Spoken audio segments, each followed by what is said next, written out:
This podcast is brought to you by Federal Ammunition. What's your premium moment?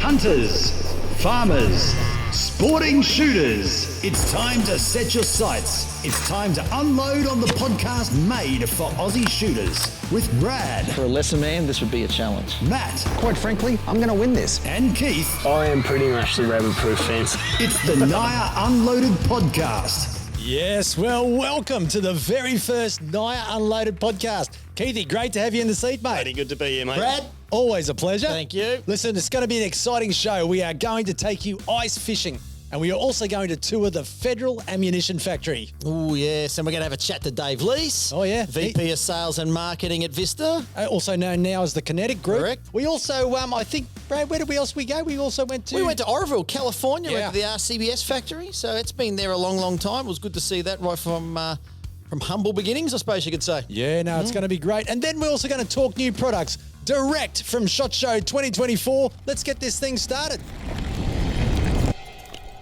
That's our sound effect, Josh. I thought he might have been able to buy a few more sound effects. Yeah. I do like the ice fishing. Look, that's cold. It's all ice fishing. Oh, I feel cold just listening to that. Now, listen, how cold was it when we were there? What was the actual final degrees? Well, look, during the day and inside our tent, it probably hovered around that minus 17, minus 18. But that last morning, the wind chill factor, minus 33. Minus 33 degrees. Do you know what was hard to fathom for me? That the sun was there in the middle of the sky, brilliant blue sky, Yep. and it was the coldest I've ever been. I thought I was going to die. Honestly, it was... Actually, I was pretty confident you were going to die the night before. We would literally get out the car and automatically you'd start to have icicles on your forming eyelashes. on your eyelashes. It was that cold. So that was a great new experience. I'd never done that before. Yeah, a big thank you to Ryan. Ryan Krantz over there. He took us out there. He looked after us. He did say to us, look, I can promise you one thing. You're not going to die. Yeah. You're going to get bloody cold, though. Yeah, well, thankfully, we actually I brought over ski gear from, last time I was in New Zealand. I can tell you right now, meant nothing. Nothing. I'll tell you what you did look like when you'd finished. You look like John West. So that is John West. I may have layered up a bit. And I got to say that it was one of the most eeriest feelings I've ever had, walking on a lake. It was sitting in the tent with his big auger drilling through the ice, back up. But the sound that comes through the hole in the ice, now that is eerie. So we had to race out to sort of screw the tent down, and they had these little screws that you had to wind into the ice. And as we're doing it, I'm spinning this thing around. Ryan sort of couldn't, we're pushing it down into it. And then, you sort of think you've just done one turn too many. Yep. Yeah. We went boom, and I just heard this do, do, do, do, do, do, do. And I went, oh, crap. But mate, we did catch some fish. We did. Probably would have wanted to catch something a bit bigger, but that's the size of bluegills and crappies. And, that's fishing. Yeah. But, hey, look, we caught something. Yep. So it wasn't looking good for you, Matthew, at one stage. No, it was not. What were they called? Bluegill and crappies. Crappies. Yeah. But even the bigger ones, they're not a wide fish. They're actually fairly narrow. I think, what are they, the pike or whatever they are? Walleye. Walleye. That's it. They taste good. Well, apparently they tell me they actually lose a couple of utes out on that lake every year because it's just not quite thick enough. Yeah, I think it was about 6 inches, and they say 12 to 20 for driving or something like that. Yeah, something like that. But the real reason we were there was because we actually got to tour the Federal Ammunition Factory. Yes, and what a sight that was! That was great. Yeah, it was big. And it covers a huge footprint, doesn't it? There's a lot of different cells in that factory, but yeah, like it rimfire, centerfire, shot shell, handgun, primer manufacturing. Oh yeah, they make their own wads. Their attention to detail, the staff, the people running those machines, they're so friendly. They're so passionate about what they do. And a big shout out to the guys, Steve Smith especially. He helped organise the day for us so that we get in and we could actually smuggle Josh in and to film and bring you guys. I think we're going to do a bit of a NIOA TV special feature. Yeah. Yep. One of the things that, and yes, they make primers there. If you're asking, they are making primers there, but the majority of that's all going into their loaded ammunition, of course. Mate, that's right. And it's absolute safety first. Oh, 100%. Look, I've got a newfound respect Yeah. for primers. I didn't realise that the compound in that stuff is so volatile. Got to keep it wet. Keep it wet. Yep. Don't let it dry out. Yep, because it goes bang. Mm. And so, you know, the strict attention to detail, the quality, and the quality assurance along every step of the way, even right down to the point that once they've actually made the ammo, Keithy, they were sending that off to be fired, and they had all sorts of velocity tests. They batch test it. So they batch test it for velocity to see if there's any great variance there, pressures, things like that, just to make sure that, you know, you got to understand that when they're making a batch, they're not making 100. No. They're making 1 million off the same machine. So they wanted, you know, every 1,000 that come off, they grab a handful, it goes down and gets tested just to make sure that nothing changes. The other great thing that they have in there with their staff, they've actually got their own staff merch shop. Like, look, we got this from the merch shop at the staff. It's unbelievable. But we also had the opportunity because the Federal have their own studio, and we got to go live from the Federal Ammunition Studio in Anoka, Minnesota, and we talked to Dave Leis, who's the VP of International Sales, and we've got a snippet of that interview coming up now. Rightio, welcome to the podcast. Well, I tell you what, we have got a special treat here today, haven't we, Brad? We have. I tell you what, it is the man himself, Dave Leis, the Vice President of Sales, International, Law Enforcement, Military from Federal. Mate, welcome. Thank you. It's very nice to be here today. What? It's exciting because how long have you been working with Federal? So I started at Federal in 2002. So it's been, about 22 years I've been at Federal. I started as a young engineer in the new product development. I worked mostly on centerfire rifle, developing cartridges, working on that, and slowly worked my way into sales. And so now I do sales for all the U.S. military, international militaries, law enforcement, and then international sales as well. And from an international perspective, where does sort of Australia fit, you know, with Federal? Yeah. So if you think about hunting worldwide, for the last 20, 30 years, Australia's been one of our largest international customers. You know, 20 years ago, we didn't ship as much to Australia as we do now. Now, I mean, we're trying to get a 20 or 40 foot container to Australia every month. Yeah. That just shows you how much the market's improved in Australia. Like the shooting market's continuing to grow and expand, and with that range that Federal put out, certainly makes it a lot easier to fill containers more often and get them there. But the demand is by far improving. Yeah. And one thing with that, there's a lot of education. You guys do so much more shooting. Correct. And it's so much different. I suppose we could say in Australia it's more shooting than hunting. Yeah. Predominantly 95% of firearm owners in Australia are either target shooters or just plinkers, or they go hunting pigs, things like that. Yeah, and there's a lot more rounds let go than your classic hunter. Yeah, I'm jealous. I would love. Speaking of that, though, Dave, so you've hunted all around the world, and we're just going to bet to get onto these different brands. But what's your favourite brand? What's the go-to brand that you use when you go away for a hunt? I got to be honest, because I developed the Fusion brand back in the day, it's one of my favorites. And just because for me, it's all about accuracy and bullet performance. And it's very hard to find a rifle that doesn't shoot Fusion well. It always punches above its weight as far as accuracy. And then because it's a bonded bullet, you get the deeper penetration. The bullet doesn't break up. It doesn't just zip right through the animal. So when in doubt, I usually reach for the Fusion bullet. Yeah, so just for our audience, just explain a bonded bullet. So what it is we actually take brand new lead. So we take the lead and we form it into a bullet shape.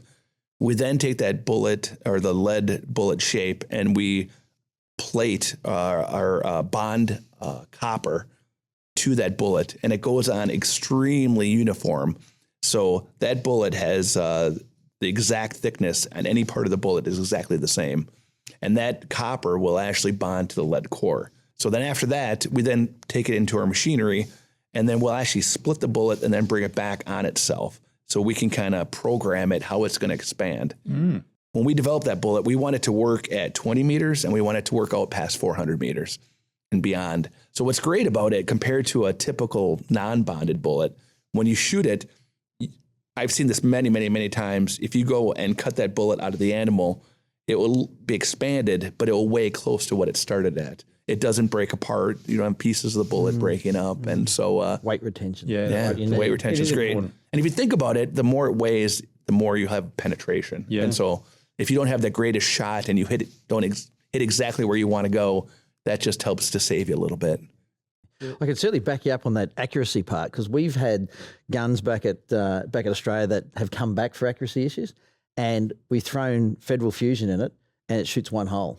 It is phenomenal. Yeah, you're right. It punches well above its weight for accuracy too. We've talked about Fusion. Just take us through the range of some other, like take us from, like your basics right through to your premium, and just explain people a little bit about the range. Our entry-level hunting round is Power Shock. Comes in a blue box, and it's a great round. It's not bonded. It's one of your typical lead core jacketed bullets, and it's a really good price point for performance. Great round. I use that quite a bit as well. And it's made for kind of the everyday hunter. So a lot of people that are doing a lot of shooting, a lot of hunting, still want good bullet performance. It's a great option. After that, we have our Fusion line, which we discussed. And then you get into the premium line of rifle ammunition. One of my favorite right now is Terminal Ascent. And that's a bonded bullet, a little bit different than how the Fusion does. It's a great looking round too. Great looking round. And it actually comes from our law enforcement technology, and we incorporated that into long range hunting bullet. Well, mate, we're going to have to sort of wrap this thing up. But look, I know one of the questions that we constantly get, Brad and I constantly get this question about primer supply. What can you tell us from the factory's perspective in relation to primers? Yeah, and that probably is my number one question I get asked anywhere in the United States, internationally, like where are the primers? Where can we see more of that? And so just to take you back, we saw a really increase in ammunition demand when COVID hit. Yeah, we just really saw there was a huge demand. And now with all the turmoil going on across the world, in Asia Pacific, in Ukraine, everywhere else, there's still quite a bit of demand for ammunition. So a lot of the primers were going into loaded ammunition. There was nothing crazy going on where we're trying to limit the production or anything like that. Now, the good news is a lot of the machines that make primers, it's a pretty complex process. And we've expanded our product lines, and so we are getting more primers out now. I mean, we make hundreds of millions a year of primers, and we've increased that. So the problem is we start increasing that, but it takes months for it to get out on the ocean, get to everybody, and then for customers to see it. And demand in the domestic market is still as strong as ever too. So that's certainly another factor. So we should see more in 2024. And that's great news, So, for everyone out there writing in your questions, you've got it from the horse's mouth. We've come to Federal, we've asked the question. So, but, you can totally understand where that's coming from. Well, Dave, it has been an absolute pleasure, mate. Thanks for being on the podcast, and we'll catch up soon. Yeah, thanks for having me. Thank you. So there you go, Dave Leis, and it was great to be able to have a chat with him. Don't forget, we'll have the entire chat that we had with Dave Leis available also on our channel. Primers, as Dave spoke about just before, they're still making primers, and they're making a heap of them, but it's all being consumed in factory ammunition manufacture. So we've got to remember that. It's not everybody out there is a hand loader. There is a lot of people that buy factory ammo. So the companies are sort of leaning towards that sort of production moving forward. In saying that, I know we didn't get a lot of primers last year, but about October we started to see a few more. Started to trickle in, didn't they? They did. Look, there's not enough to fill our back orders, but there's certainly a few primers getting through here. I would estimate, and look, most of them are a small pistol, but there's a good amount of small rifle coming. There's some large rifle Magnum I saw, some small rifle gold medal match. In all honesty, we've probably had 15 million primers show up in the last 6 months. So, look, that's a really good sign. Powder, on the other hand, will continue to be short, especially pistol powder. And that's based on the nitrocellulose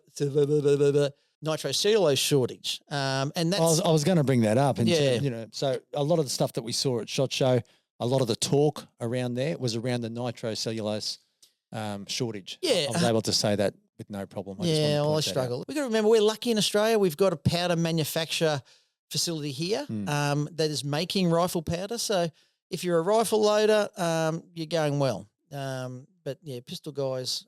Except for the primers. Well, the small rifle primers floating around now too. Yeah. So we're getting, and in saying that, there's a lot of your popular cartridges that brass manufacturers are actually making with small rifle primers in them. Starline are doing 308 and 6.5 Creedmoor in a small rifle primer. Lapua are as well. Wouldn't be surprised if you might see a few more. Yeah, okay. On that note, California, Oroville, RCBS, Australia's favourite reloading equipment. You know, RCBS has been an institution for reloading here in Australia. Oh, yeah. My dad's got RCBS gear. I've got RCBS gear. To see the processes that they use, and like they make everything from their decapping pins, their expandables, their expander units. Everything is made in-house. Their presses are investment cast, and they do that off-site, and it comes in and it's put together, shaped, painted. Powder coating's in-house, Correct. the painting's in-house, the putting together of everything is in-house. But there's a lot of processes involved in making die sets. So, Now, Keithy, you've been a big RCBS fan for ages, haven't you, mate? Yeah, mate, that's hereditary. My dad was an RCBS fan, still uses RCBS presses today. And I have inherited his old rock chucker, and I'm running that. That thing must have been reloading cartridges for 60 odd years now, I reckon. But we had an amazing tour. The guys looked after us so well there, and the guys are very passionate about their products. And I think Josh went and I think he's filmed a whole stack of reloading. The guy actually... Yeah, Steve from RCBS, you know, we asked him, could he put together some how-to videos for reloading? Because let's face it, you know, it can be daunting for someone who's never done it before. Yeah, for sure. You sort of, people think of horror stories when they think of powder and double loads and probably, but if you're single stage loading from the start, as long as you're careful, it's a very simple process and quite safe, providing you stick to all the processes that you need to. What else sort of struck out to you about the whole RCBS visit, mate? Their attention to detail too, and their quality assurance is fantastic. Like, they inspect every die. They really do. It comes out, they put cameras down the center of them. If they don't meet the quality they need, it's turfed off and started again. So yeah, there's a lot of process, but the process there that I was most intrigued with. I know what you're saying. Yeah. Was there was a man there who was packing the RCBS rock chucker reloading kits. Now we've all been here. We've done it here on NIOA TV. Hey, let's just get this out of the box so we can show everybody what's in it. Can't put it back. Cannot put it back together. You could be there for 4 hours. It never goes back in the way you need it to. I just give it to Beck at the warehouse. Yeah, well, that's right. But this guy, he was packing RCBS kits into a box. Every 15 seconds. It was unbelievable. It really, that's the hardest process in the place, I reckon, and he nailed it. We're going to put the footage up. This isn't even sped up. And once again, thank you to the very passionate and helpful team of RCBS. We really appreciated you guys hosting us. Thank you very much. And a big shout out to Lewis, who took us there. Lewis from Bushnell. And do we get to say something about the NFL game? Yeah, Lewis, I tell you what, he took us to an NFL game. I've never been. Not just an NFL game. No. But what was it? Divisional playoff. It was the divisional playoff. The divisional playoff between the Cheeseheads, Green Bay Packers, and San Fran 49ers. Thank you. But that was a great game. And of course, the Unbelievable. Niners made, of course, the Super Bowl. Yeah, we should probably just stop there. Yeah, They didn't win it. They didn't win it. They didn't have Taylor. Probably not. Anyway.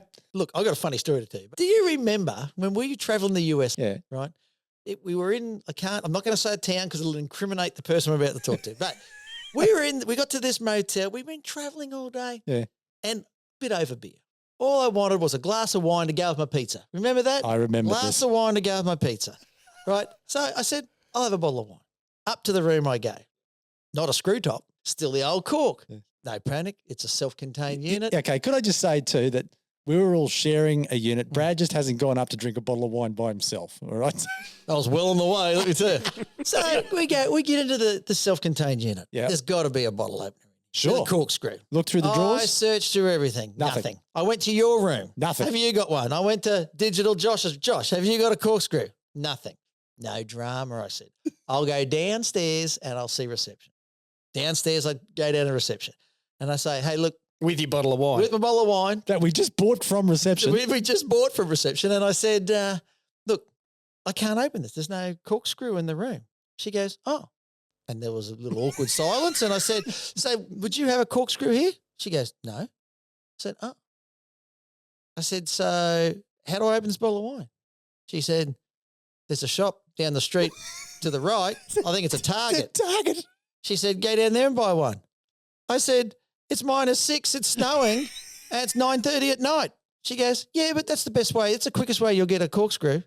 I said, well, how about you take the wine back and just give me a couple of beers? She said, oh, you've already bought it. I said, that's a bit rough. So I trudged back upstairs with the said bottle of wine that couldn't be opened and 2 beers as well. So. Yeah.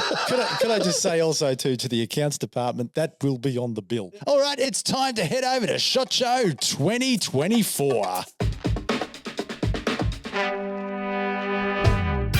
I love it. I love the soundtrack. Josh, that's fantastic. All right, we're going to talk new products and the industry issues from 2024 SHOT Show. Got to say, saw some great products there.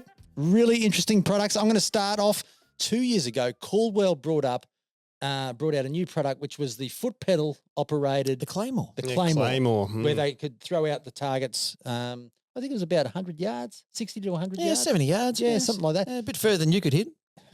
Anyway, they were great. They were a real innovation because it was just foot pedal power. It was great. And I think there's some NIOA TV episodes where we've actually showing how they work. Yes. But they had something brand new from Caldwell, and it was a thing called the pull pup. Mm. And I think we'll have a picture of that come up soon. But this pull pup was a hand-operated clay target thrower, but not like the old ones that, where you've got to throw them yourself.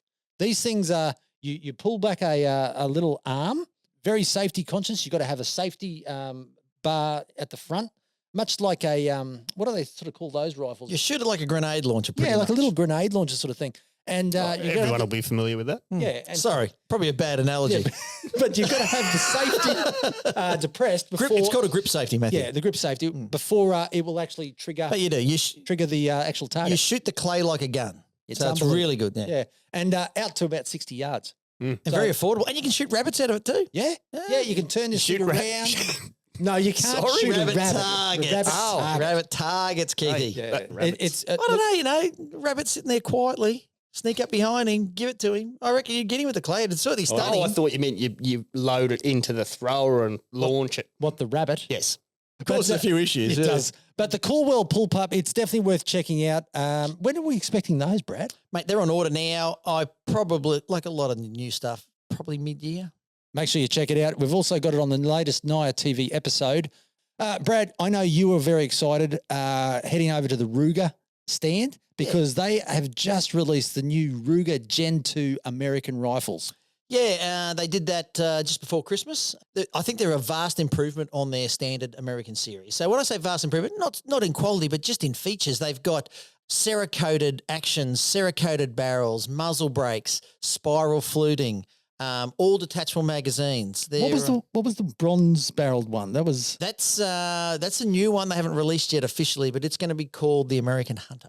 It looks great. It does, yeah. Burnt bronze Cerakote, a green and black speckled stock. Look, we've got our first shipment coming. We'll have our first Gen 2s next month, actually. So I'm looking forward to that. So, Keithy, you are a big fan of the Ruger Gen 1s, mate. In fact, you got a couple? Yeah. Yep. Got one of their Predators and one of the Ranch. Love the rifles. They're really, really good. I've got one of the 450s in the Gen 1. Are they still doing a 450 in a Gen 2? They're doing a 450 in a Ranch. In a fluted barrel? Yes, in the 16-inch Ranch. They're going to be a good thing. I've actually got them coming too. They'll be here next month. So yeah, okay. Yeah, if you want to buy a 450 Bushmaster and be like Keith, yeah, I'll tell you what, by the sounds of it, who doesn't want to be like Keith? Everybody wants to be like Keith at the moment. Another place that we got to see was the Loophole stand. Always a great stand to visit. A lot of brand new products coming out. Mm-hmm. We've already got the Mark V HD. Now they've got a Mark IV HD. Yeah, it's released this year. It's going to be a real winner, I feel, in that competition market. It's more competition. It's the PR1, PR2 reticles, your MilDot, your MRAD, that type of thing. So pretty much all your reticles that you've got in your Mark 5 HDs are going to be in Mark 4s. But look, a much better price point. Quality is still superb. Someone asked me the other day, are they using different glass or the same glass? Look, it's pretty much the same glass, just a different erector system. It's got the four-time erector system rather than the 5. But one big feature with these is you can the parallax is set at 35 yards.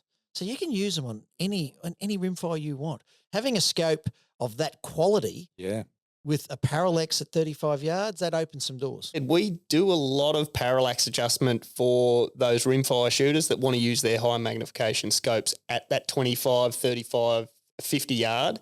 So I would say the Mark IV is probably the first scope that's been catered for that, that's going to straight off the shelf be able to cater for that shooter. So, yeah, looking forward to seeing it. It's going to be as good as the rest of them, no doubt. Oh, without a doubt, yeah. And when do we expect them, Brad? Oh, yeah, probably in the next couple of months. They'll be coming through very shortly. Or now, listen, when we're at the Ruger thing, looking at the Gen 2s, mate, they also had the Marlins there. Yeah, they released 3 new models of Marlin. What do we got? We've got the all in 3030, which is a real popular cartridge for us here in Australia. So the 336 SPL, something that previous Marlin manufacturers never made. Yep. A 336 Trapper and a 336 Dark. So yeah, there's huge demand for these rifles. You've got to remember, huge demand. I know we don't seem to be getting a lot in Australia, but we're getting a fair drink compared to the rest of the world. So it's just that they're so popular. We've sold so many. Yeah. So it seems like we're struggling with them. But yeah, look, they'll start to trickle through, and we continually get a handful every month. Is the SBL the tactical looking? No, that's the Dark. That's the Dark. So the SBL's the stainless big loop with the scout mount. Okay, sure. So the Dark, I've seen an ad just recently of one that's aluminium type. That's it. That's the Dark. That is a really trick-looking rifle. Thing. Yeah. That's the Dark. It seems to be a bit of a trend at the moment. These lever rifle, Tactical lever guns. Yes. Tactical lever guns, they call them. So there you go. Just a quick overview of SHOT Show 2024 that Brad and I got to go and experience. What about the uppercut? Oh, the uppercut. Who could forget the CCI uppercut, the Uppercut. 22LR? I just love it because of the name. Yeah. It's unbelievable. And when you actually see the projectile once, the shroom it makes, it's really, really impressive. It is really impressive. So there you go, SHOT Show 2024. The name Barrett is synonymous with big guns. Barrett Firearms. Using a Barrett 50 cal. Barrett Firearms. This month, we have with us Bryan James, President of Barrett Firearms USA. Bryan, welcome to the podcast. How's everybody doing? Mate, it's great to have you here. Look, mate, tell us a little bit about yourself, your role at Barrett, and a little bit of the history of Barrett. All right. So I joined Barrett back in 2011 as the Vice President of Sales and Marketing, and had that role for a couple of years, moved up in a couple other different roles, ended up going to the Chief Operating Officer, the COO role. And last year with the purchase of from NIOA of the Barrett Group, they made me president. I've been in the firearms industry quite a long time before that started, all the way back in 1991. Wow. Yes, I'm that old. So I've been in the firearms industry all my life. So worked for 3 different tier 1 manufacturers, Barrett being the third. So Glock first, Smith & Wesson after that, and now Barrett. With that history, what do you think sets Barrett apart in terms of firearm manufacturing? Oh, 100%. It's our quality. Yeah. It's our quality. It's our long range accuracy. Actually, it's our people that do everything too. So we have quality people making quality guns, and it all works out in the end. So it is hands down the tolerances we hold, the accuracy we maintain, and the life of the rifle that we maintain. It's absolutely superior.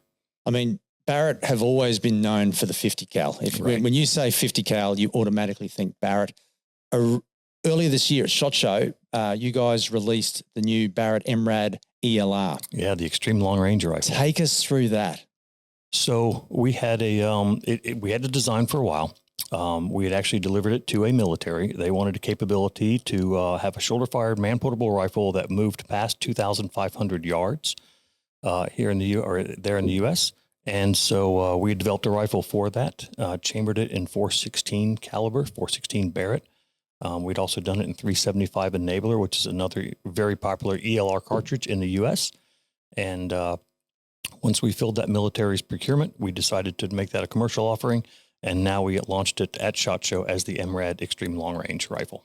And what's been the feedback on that rifle? I mean, I know you've had it out at different agencies. You've had people. Well, tell us a little bit about that, and also the King of the 2 Mile. Yeah, so we did a live fire event at SHOT Show, and we had a target set up, I believe, was just past 1,000 yards, and gave people one chance to hit it. We let them dry fire, got them used to the rifle, got it set up for them, and so we gave them one chance, one round, and at the end of the day, we had a 92% hit ratio. That's unbelievable. One first shot at more than 1,000 yards. So we'd actually pre-launched this rifle for the King of the 2 Mile competition. 20, 30 years ago, 1,000 yards was like, that's where you shot. That was the target, yeah. Now you got these guys warming up at that distance. Wow. And pushing it out to 2,000, 2,500, and now 3,400 yards, just over 2 miles in the U.S. Good grief. So, and they're mostly man-portable rifles. The ELR, we sent a bunch of teams to the World Championships in New Mexico. And so we came in second, and we were the only production rifle. There's a lot of big rifles, a lot of heavy rifles, 40 plus pounds. Ours came in at about 26 pounds.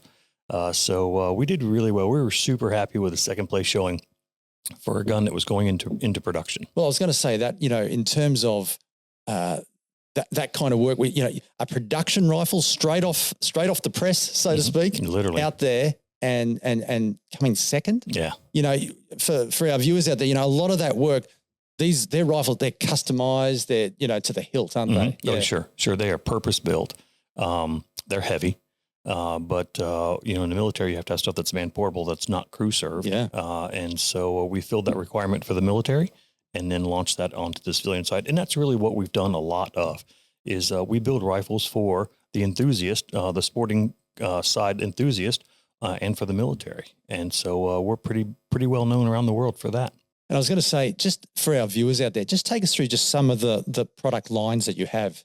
So like you said, we are known for the semi-automatic 50 cal, and we hold that position very high, and it's very important to us. We are the anti-material rifle of choice for most countries. But then when we get down to the smaller rifles like the MRAD or the Mark 22, as the U.S. military calls it, and we're in about 17 different countries with that and growing every day. And it's extremely accurate. Ronnie Barrett calls it the most accurate rifle in the world, and it simply is.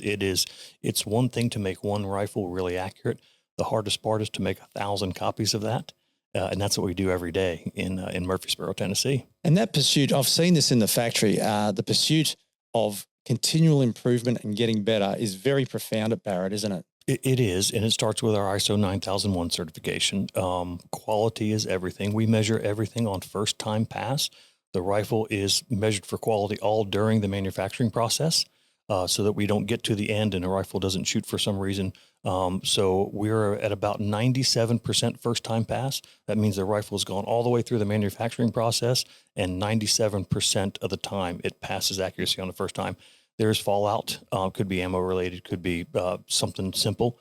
And so then the other 3% we just are easily fixed. It's just doing something, cleaning up or something like that. So, but 97% first time pass. That's unbelievable. Yeah, incredible. Looking ahead, 2024, 2025, for what you can say, I mean, I'm sure there's some secret squirrel stuff that you can't talk to, but look, what upcoming projects, innovations is Barrett looking at? So we are the leaders in long range. Everybody knows us for long range target interdiction, and we're really good at that. And so what we're constantly doing is filling gaps for the warfighter and for the sport shooting enthusiasts as well. So we have some really cool products that are coming down the line. Give us a year or so. We're bringing some products that we had sidelined. We're bringing some of those back. So I won't get too much into that, but if you can look at our product history, you can probably figure that out. But we have some really cool. We're shooting them right now, as a matter of fact, pre-production rifles that we're going to test out and make sure they do all that they're supposed to do. So stay tuned on that. Sounds really exciting. Well, there you go, folks. Bryan James from Barrett, President of Barrett. Mate, thanks for taking the time to talk to us. Thanks, Matt. We appreciate it, buddy. Thank Cheers, you. Mate. And now it's time to get into the workshop with Keith Grundy. I've sort of been scratching my head and thinking, what am I going to talk about here? But I see a lot of barrel damage, whether that be a shotgun with a blown out choke or a bulged barrel, or a rimfire rifle with a bulged barrel, or centerfire with a split barrel. And it's pretty easy to avoid. So it's something that I thought I'd share with our listeners. Your shotguns, pretty much every shotgun these days has a choke system in it. And the choke system is generally where people come undone on their shotgun shooting, where the barrel's going to fail. So I recommend that before a shoot, take your chokes out, just run your finger around the inside of the choke, make sure you've got no burrs or dags that may have been dropped and damaged. That's going to last a couple of shots before it goes flying out with your wad and your shot. And make sure these chokes are in good condition and screwed in correctly. They have to be screwed in. Put a bit of grease on them. This gun heats up and cools down, and if you're in moist environments, it's going to draw that moisture in, and they're going to fuse in there. So, do you get a lot of barrels where people just haven't screwed them in properly? And yeah, look, I get them more often than not once the choke's already left. So it's blown out, it's been shot loose, and the wad has grabbed the back end of the choke and just simply torn it out. Usually that results in a ruined barrel. Probably a big tip with that is make sure there's a choke in there to start with, because if you start shooting shotgun ammo out of a barrel with no choke and just the threads, no more thread. The gunsmith's not going to be happy because he's got to try and get all that lead out of the thread so you can get your choke back in. That's right. You may not be able to get that choke back in there. Rimfire rifles, they're prone to having projectiles stuck in barrels. That's a good point, Keithy. How many projectiles have you seen lodged up a rimfire barrel? Look, on a rimfire, probably half a dozen or so. You're kidding me. Where the operators realise that nothing's coming out the front anymore. I have seen a pistol with more than a dozen projectiles lodged in the barrel. Good grief. To the point where the cylinder wouldn't turn. This is why they stopped shooting and started investigating. He must have been a bad shot. How did he realise that wasn't in the target? Doesn't cease to amaze me. It happens all the time, and it's easily avoidable. I mean, rimfire rifles and pistols, it's an audible thing. You really need to just have a listen. If something sounds a little bit different, open that bolt, drop it out, drop your mag out, and just have a look through the bore. And, a little bit of muzzle tape over your rifle if you're out hunting. It's a good idea. Just put a little bit of electrical tape over the muzzle. That's going to prevent anything from falling in there. That doesn't create pressure issues when you pull the trigger? Well, it doesn't. They shoot beautifully, and this is something which doesn't change point of impact? Doesn't change point of impact, and I haven't done it on slow-mo yet, but I have requested Damo in the range to do this through the high-speed camera. Actually, that'd be something really good. That would be a good TV episode because, down there in Victoria, Samba hunting up here, red deer hunting in the valley, the first thing you do is you get out of the car, you put a bit of electrical tape over the muzzle. Now, I've never gone through the ins and outs of it to see does it affect accuracy, does it affect impact or whatnot. It'd be a good thing to play with. Yeah. The theory of it is that the air pressure that the projectile is pushing from the barrel pops the tape away before the projectile contacts passes through it. Yeah. Well, we'll be able to test that. Be nice to see that. Yeah. But that's one thing. Another, tape up your muzzle and carry a bore snake for the caliber that you're shooting. Easy enough to pick a little bit of mud out of the muzzle if you've taken a tumble and got a soil sample. But trying to get that barrel clean again, bore snake's going to help straight off the bat. Well, there you have it. And that's from Australia's favourite and, dare I say, most popular gunsmith. All right, so there you have it. NIOA Unloaded, our very first podcast for 2024. I hope there's going to be a lot more. I hope you enjoyed it. Please make sure you let your friends know. You can always check out NIOA TV on our website and, of course, on YouTube. You can check out the NIOA Unloaded podcast on all your favourite places that you get podcasts, as well as YouTube. I'm pretty sure it'll be on there. Digital Josh? Yes, it will. Fantastic. And okay, anything else you want to find, please make sure you visit our website, which is sporting.niaa.com.au, and visit our social channels, of course, on Facebook for NIOA TV, as well as Instagram, which is NIOA_Australia. And I think that's pretty much it. So we hope you can join us next time on the NIOA Unloaded podcast.